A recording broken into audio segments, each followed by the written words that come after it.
let me introduce you in a second to Mary Massey, but I want to tell you one thing about her first, and then I'm going to ask her the magic question that we ask everybody.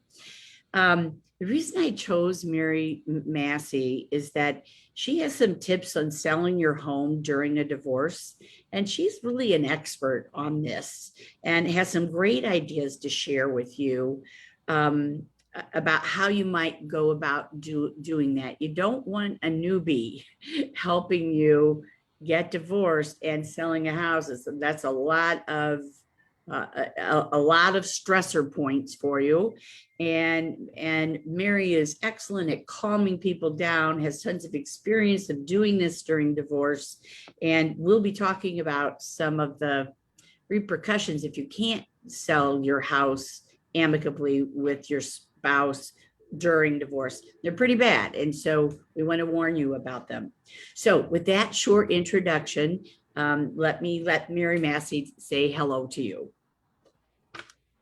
Hello. Hello. You can say hello. And Mary, what real estate company are you with? I'm with Red Key Realty. It's a local firm Okay. here in St. Louis. You really? Yes.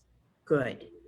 So let's start with you answering that one question. If you had somebody you really cared about and they were getting or considering divorce, you could only give them one piece of information from your professional background, what would that be? This may not sound like something a realtor would say, but honestly, my one piece of advice, and it would be hard to do, but to just breathe. Just breathe. Just remember that you once had love for this person. Yeah. And while this is going to be a really challenging time in your life, just remember to breathe, and it will be okay. It will be okay. Maybe not today or tomorrow, but it will be okay. Can I comment on that? That is such a great recommendation. It's so simple, but it's such a great recommendation because the divorce moves slow, but the questions of the lawyers come really fast, and they mound up, and you're writing this proposal letter and you're meeting with this GAL, and it feels like your life is spinning out of control. It feels like it's spinning out of control. And now on top of all of that stress, you're going to put another, stressor number 3 on the 1 to 100. You can put stressor number 3 or 2 on top of it of selling the house. And so you got to slow down. Think about, okay, this is going to happen in stages, maybe 10 stages, 5 stages, I don't know, but I'm going to take them stage by stage. And I'm going to do one thing at a time, one day at a time, one step at a time, or else you'll just explode. And that explosion is going to hurt you during the divorce. You're going to yell at the kids. You're going to yell at the GAL. You're going to say something's terrible about your spouse. You're going to run away to Canada. It's going to be bad. It's going to be bad unless you can keep yourself calm. And Mary is really good at keeping people calm. I've seen that for my own self. So it's great. That's as simple as it is. That's a wonderful recommendation. Thank you. Do you have any other tips of advice for us? Well, I think if you can, and every situation is going to be different, but if you can, I would recommend that you not try to sell the house during the divorce. If you want to sell it prior to getting the divorce, great. Otherwise, if there is a way for one of you, or depending on the size of the house, both of you to live in the house, but certainly I think one is advisable to stay in the house during the divorce. And then as the divorce moves along, then sell the house, or sell it once you've actually gotten the divorce. And why do you think that? Because, getting a divorce is probably the second most stressful thing that will happen in someone's life. I think death is number one, but divorce is certainly extremely stressful. And I will say, selling a house is very stressful. Yes, So to add that on top of getting a divorce, it can be almost unbearable. Um, totally agree. They're both really traumatic events, even if you're the person that wants it. You're the person that wants to sell the house. You're the person that wants the divorce. They're traumatic events. And then your trauma filters down into the children's trauma. So if there's children, they're having to live with you in such a distressed state. And if you're trying to sell the house at the same time you're getting divorced, which I have a lot of clients do during mediation, because we try and cover everything that they're going to do to get divorced. And if selling the house is on the paper, okay, we're going to be talking about that, and how they do that and when they're going to do that. And the amount of stress, I can see it in my clients' eyes and actions, the amount of stress they have in, well, who's going to fix the back porch? And I'm not going to paint it. Are you going to paint it? We're going to have to hire somebody to paint it. And you know how much work it needs to be done to pass inspection. All of that is a huge stress. And that stress falls onto the kids, even in having to keep their beds made and, right. keep their closets clean. And Dishes, dinner, under the best of handsome. circumstances, Right. it's stressful on the kids. And they're losing their house.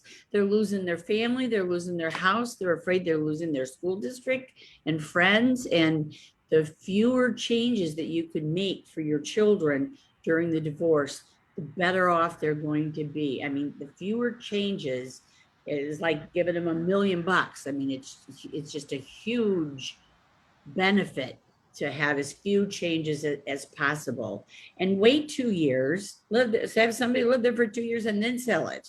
Um, and it's really against your best interest to tell somebody not to sell their house. So that means you really care, because Well, it's really against a realtor's best. Well, sell your house, great, sell your house, they'll do it. And that just shows how caring of a person you are. and if you do have to sell the house, then whoever is living in the house, even though again there might be some anger or sadness to the point of almost being dysfunctional, Yeah, you really do have to keep that house in its best yeah, shape, because it will affect, yeah. if you want the most money out of that house, it's got to look like it will pull that kind of money.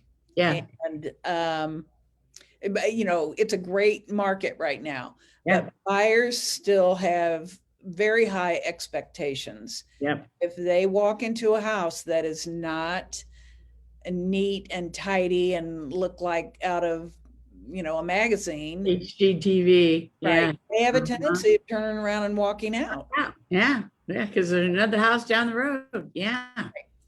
Yeah. And another, something I wanted to throw in with keeping it tidy. I remember a case I had where there was tons and tons of arguments between husband and wife. They couldn't be in the same room. It was horrible.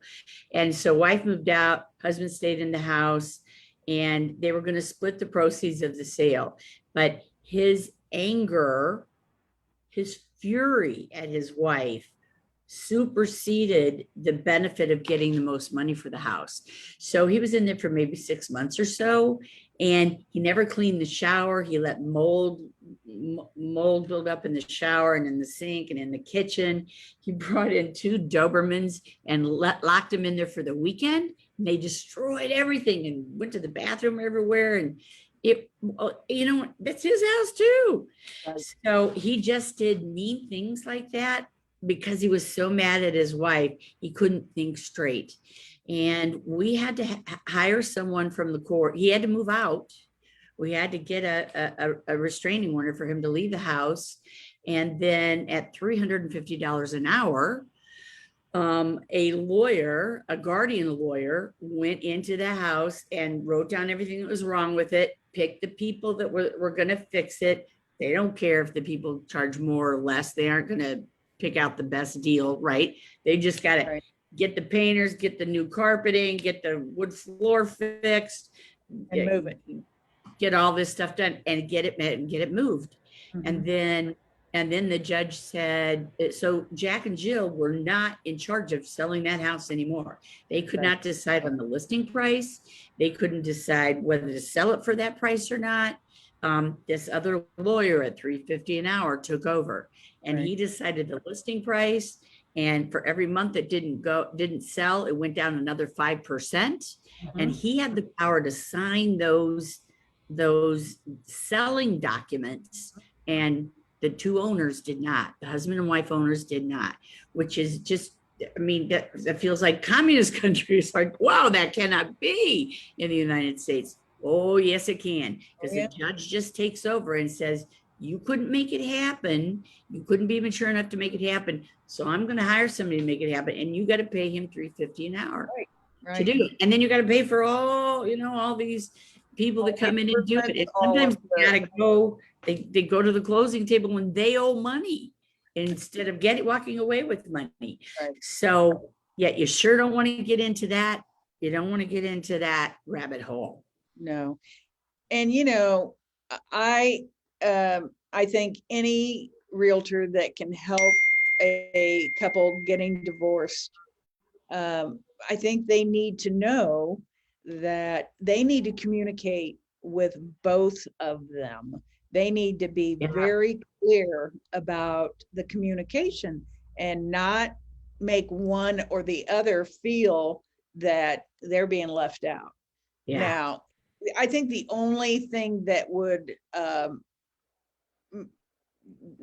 maybe not have to be communicated with both would be if one party is living in the house and there's appointments being set. You wouldn't have to tell both parties, but everything else needs to be communicated with both parties at the same time, and so that they both feel like they're getting the same treatment, because then they can get, if that's not the case, they could get very resentful of that realtor. Yes. And that could make matters worse also. Yeah. Paranoia is rampant during divorce. And if you, well, in mediation, if I look at one person for a minute and a half, I need to look at the other party for a minute and a half, and then a minute and a half, and then a minute and a half. And if I get off track, I need to apologize to the person that I didn't spend as much time with, because just spending a little more time looking at one person than the other, one person gets paranoid, not jealous, but paranoid that, oh, you must be on his side. Oh, you must be on her side. I'm not on anybody's side. But paranoia, because it's fear behind the paranoia. It's fear. It's fear that I'm gonna get the short end of the stick. This is my one shot. This is my whole life and life savings and 401ks and kids, and I get one shot and this is it. And if I don't get what I want, I'm stuck with it for the rest of my life. So it's very frightening. And just the toss of a head or a look in the eye can make them think, oh, that realtor is on his side, or the realtor is on her side. The realtor isn't on anybody's side. The realtor wants to help the couple sell the house for the most money that they can get. Best, for the highest and best offer. It is, that's right. It is the single most highest amount of money that a couple will spend is on their home. And I or any realtor is going to want to see them be able to get the highest and very best.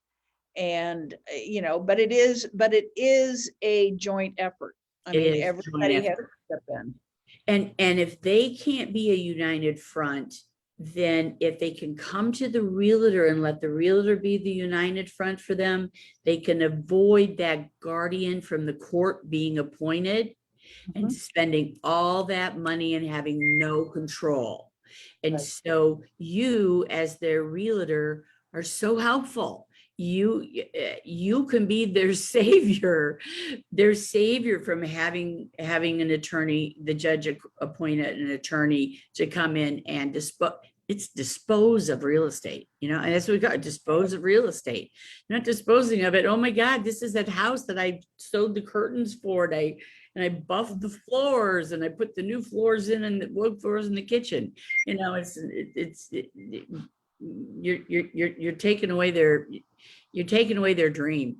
It's that Well, house and is part of the marital dream. You're taking away their we dream. want them, we want them to walk away each with as much money as possible to start their new lives.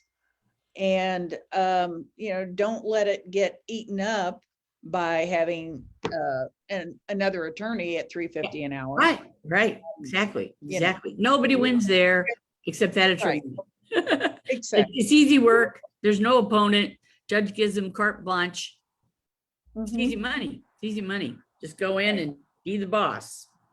So I wanted to ask you one other question, that sometimes I see clients go through in mediation and in litigation, where one person says, okay, there's so much stress in the house, I'm going to move out, but I'm just going to move out temporarily, but I don't want to rent for a year. Okay. The market's good it's good for buyers, let's say, at that time. And so I can buy this house over here, and it's really close to the marital residence. It's in the same school district, and the kids can come to my house after school. They can go to the marital residence after school. They're both walkable or on the bus route.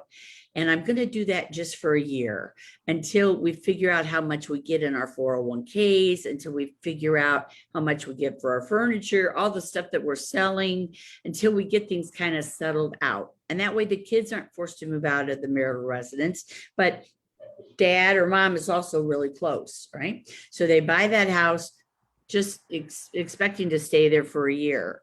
And then a year later, the kids are a little more settled.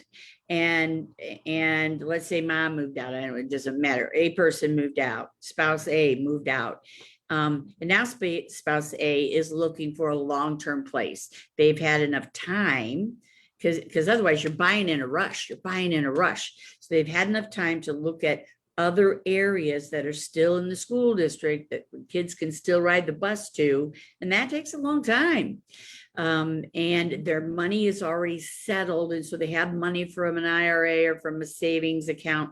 Now they know how much money they have to invest in a house. They don't while they're still negotiating, and now they can reasonably buy a house that they know that they can afford. And they go to do that, and they've only lived in the first house that they lived in, the first house that they moved out into, for a year. Can you tell us about the tax consequences of that? Well, first of all, I would say that if there's joint money buying that property, they're still married when spouse A moves out, and there's joint money buying that property, then there is, they wouldn't have to pay capital gains unless it's over 250, 500,000 for a joint. For a joint. But if one spouse buys it, usually it's one spouse buying it with money out of his or her 401k or IRA. Okay, so two things. So then they would be, there would be a possibility that they would have to pay capital gains if they sold it over $250,000 over what they paid for it. The other thing that they would want to do, most definitely, is have that spouse that is not participating, but they're still married, they would need a marital waiver. Okay. Because otherwise, spouse B could come along when they go to sell it and say, hey, we were still married. I Yep. want half of proceeds from that, Yep. That's right. And Yeah, that's right. So that makes it very sticky. Yeah. yeah, so you want to So make sure that you can get them to sign a marital waiver. yeah. Yes. Yes. So we're almost out of time. We have enough time for you to leave us with one more piece of wisdom if it comes to you. This it may not come to you, but is there any other gem you want to leave us with? Well, I think that um, it goes back to you don't see your life ever being happy again, but you will. It will get there. It's going to take some time, but it will, you will get to be your own person. You Yeah. have to, right now you've been this couple, and now you're not going to be this couple, and you have to figure out who you are. And I Yes. think that with a little bit of time, you'll figure that out. Yes. I would say don't rush out and find a new partner. I would say try to figure out who you are first, and then By try to yourself. find a new partner. I have had people tell me we have to hurry up with this settlement because I've already sent wedding invitations out for August for my new wedding. I'm like, you're not even divorced yet. That's called bigamy. You can't do that. You gotta Yeah, don't undo those invitations. Oh no, you gotta hurry up the divorce. I'm like, I don't have the power to hurry up the divorce. We're in COVID. Hello.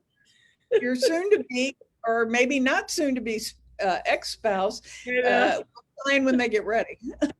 Yeah. So people do rush. They're lonely. They need compassion. I get it. I'm divorced. I know they're lonely. They need compassion, but they do rebound. They do rush to find another mate, another conspirator, co-conspirator. And Get a dog or a cat. yeah, yeah, really. Exactly. Help a stray dog or a stray Yes, cat. absolutely. Because first of all, they can't argue back and they love you unconditionally. You're never going to find anybody else that does that. And, Right. and second, that first rebound is just a rebounder. And you don't want to be having two divorces in 1 year, like just Exactly. not a good idea. It's a really Right. good idea to spend some time, even with therapist or a specialist, to figure out who you are alone, not Mrs. So-and-so or Mr. So-and-so. Who are you by yourself, and what is your new life going to be about, and what are the priorities going to be in your new life? Write them down. Right. I make people write them down, laminate them, and put Mhm. them on their desk because Mhm. they've Right. changed Right. from what they were before. Your spouse is taking these responsibilities for the kids. You're taking other ones for the kids. So here are my responsibilities, and which one is the most important thing for me to be doing right now?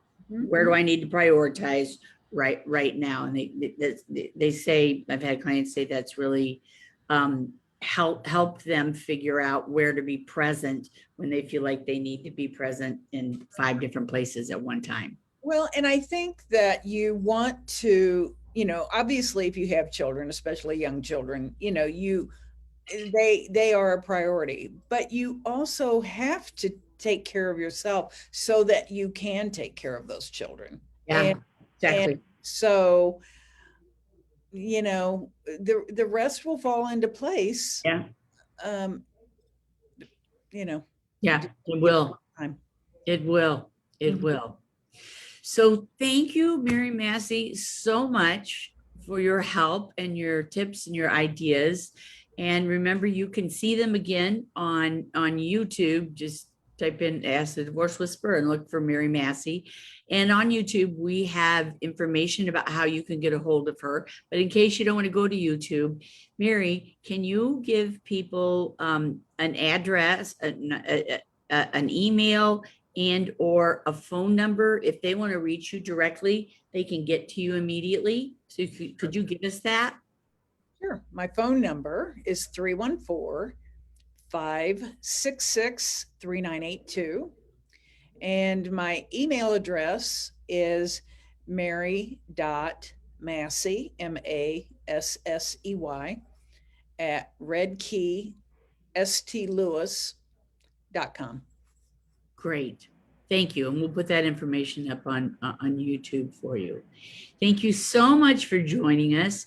And let me tell our listeners, in 2 weeks, I'm going to be interviewing a therapist that specializes in family relationships. And her name is Patty Bitter. And she's going to talk about how marriages break down, what you can do to try and help keep them together. And if you can't, then how to untangle your lives in a more gracious way, in a more respectful just remember way. Again, you loved that person once upon a time. And while you may not right this minute, you know, just try to keep a little bit of that in mind so that you can push forward. They aren't totally Darth Vader, right? There's a little bit of Florence Nightingale in there. They look like Darth Vader right now, but there's a little bit of Florence Nightingale in there. And see if you can concentrate on that, and know the kids see that Florence Nightingale part, and that's what they're focusing on. And you hurt your kids if all you see and talk about is Darth Vader. Yeah. Yeah. Okay. Thank you so much. And we'll see you in another 2 weeks. Thanks so much, Mary. Bye. Bye-bye.